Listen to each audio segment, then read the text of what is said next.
There are only a few cars in motorsport history that are as insane as the BRM 16.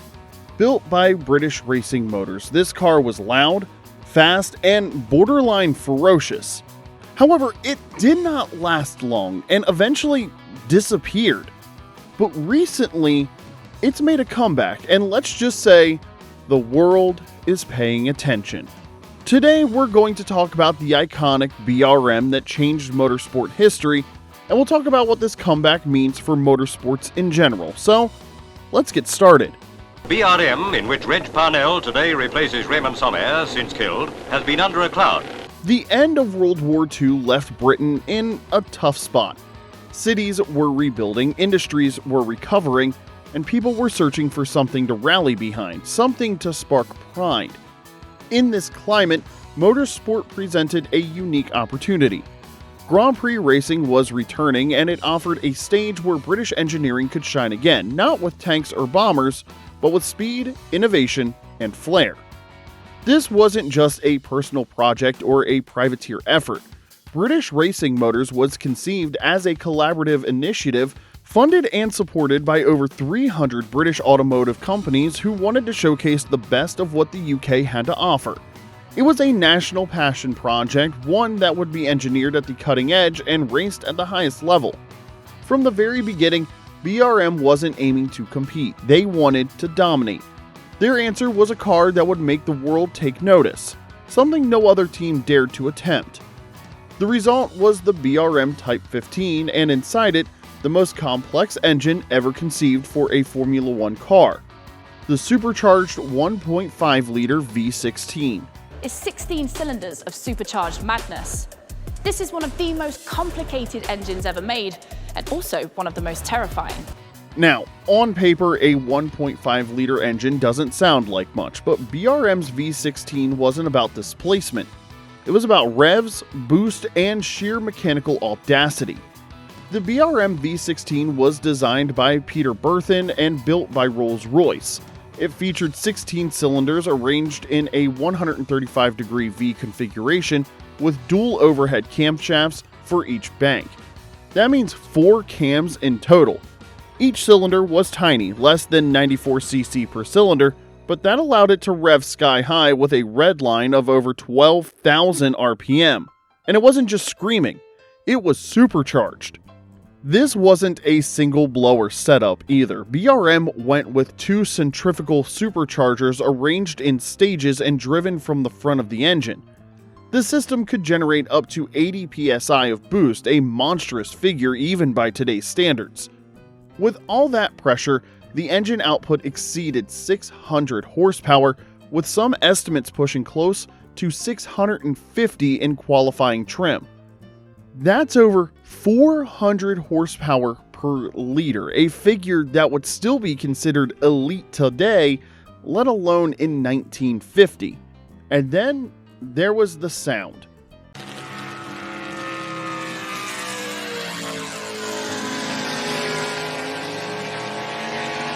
The BRM V16 didn't just make noise, it shrieked like a mechanical banshee. It howled with a high-pitched wail that started at a deep rumble and climbed into a sonic assault as the RPMs rose. Nothing in motorsport before or since has sounded quite like it. In fact, the sound became so legendary that it inspired a cult following all on its own. Even people who never saw the car race in period remembered the noise. But the engineering went beyond the engine alone. The gearbox was a complex 5-speed transaxle. The car rode on torsion bar suspension with a chassis built around accommodating the massive engine and its power delivery quirks. The weight balance, the power band, the reliability, it was all a delicate balance, let's say. The engine's usable power only came on past 8,000 RPM, which meant if you weren't redlining it, you weren't going anywhere. That made starts tricky and corner exits hair-raising. Still, the car was a marvel of its time. It was experimental, extreme, and born from the sheer willpower of a nation determined to matter in the post-war world. Whether it won or broke down, people talked about the BRM. And for those who got to drive it, like Reg Parnell and even Fangio, it was a terrifying, unforgettable experience. For all its ambition and jaw-dropping numbers, the BRM V16 was both a masterpiece and a cautionary tale. It was a car that dared to be different, radically, unapologetically different. But in doing so, it ran straight into the limits of its own time. At a glance, the BRM Type 15 looked the part, sleek, long-nosed, and meticulously sculpted around the mammoth engine nestled inside. But under the bodywork was a machine so complicated that it pushed the boundaries of what 1950s motorsport could realistically support. The twin-stage centrifugal superchargers demanded precise calibration. The V16 engine, crammed with moving parts and operating at stratospheric revs, required expert hands just to start, let alone race. And the throttle response was practically binary.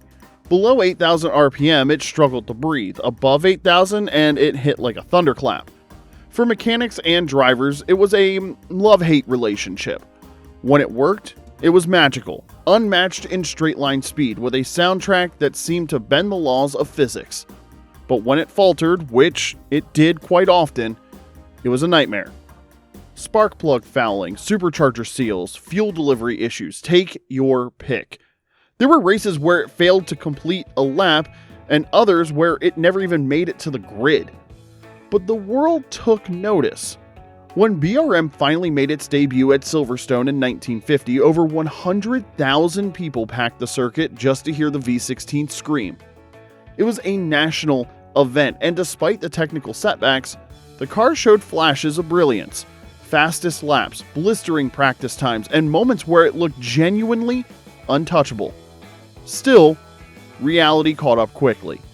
As the Formula One regulations shifted and competitors like Ferrari and Alfa Romeo focused on reliability and drivability, BRM's technological gamble started to look like a losing bet. By the time the 1953 season wrapped, the V16 was already being phased out in favor of more conventional designs. But even in its short life, it left an impression few cars ever have. It wasn't just about trophies, it was about audacity. The BRM V16 didn't just try to win races, it tried to rewrite what a race car could be. After its brief but explosive run in Grand Prix and Formula Libre racing, the BRM V16 faded into the background. The team regrouped, shifted strategies, and found success later in the decade with more conventional engineering approaches, eventually claiming the Formula One Constructors' Championship in 1962, but the V16 became a legend. Only a handful of engines and chassis survived the era. The few remaining Type 15s were passed between collectors, sometimes displayed and rarely run. In the decades that followed, stories of the V16 took on a mythical quality. People spoke of its sound as if it were a living creature. You'd hear tales of mechanics who cried trying to tune it, or fans who claimed it was the loudest thing they'd ever heard, even compared to jet engines. For historians and motorsport purists, it was the ultimate what could have been.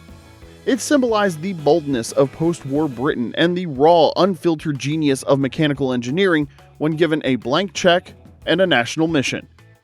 But as the years ticked by, most assumed the V16 would remain a piece of racing history, admired from a distance, but never awakened again. That is, until BRM decided the story wasn't finished. Even if it looks like something for a Sunday drive, trust me, this thing is savage.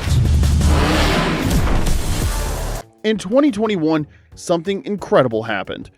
The Owen family, descendants of BRM's original backers, announced plans to bring the V16 back to life, not as a replica, not as a display model, but as a fully operational car built to original specs using original blueprints and decades-old components that had never been assembled.